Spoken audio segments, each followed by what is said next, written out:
இன்னைக்கு திமுகவில் என்ன கிட்னி திருடலாம். நீ யாருமே ஆஸ்பத்திரிக்கு போக முடியாதாட்டு இருக்குது. இந்த ஆட்சியில இது அரசாங்கம் இன்னைக்கு வெளியிட்டு இருக்குது, நாம வெளியிடல. இன்னைக்கு வந்திருக்குது அரசு குறிப்பு.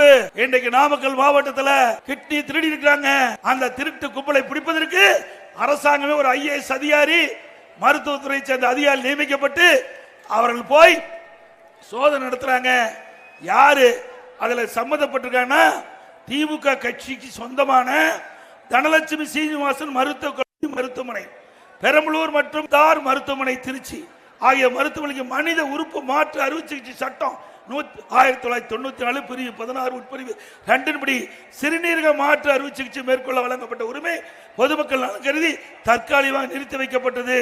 மருத்துவ மற்றும் ஊரக நலப்பணி இயக்குநர் அவர்களால் ஆணை வழங்கப்பட்டு அந்த மருத்துவமனை யாருக்கு சொந்தம்னா மணச்சநல்லூர் திமுக MLA கதிரவன் அவருடைய மருத்துவமனைங்க. ஏங்க இவரெல்லாம் நம்பி ஓட்டு போட்டு ஜெயிக்க வச்சா உடல் இருக்கிறதெல்லாம் பாட்டு பாட்டா கட் பண்ணி எடுத்துட்டு போயிடுவாங்க.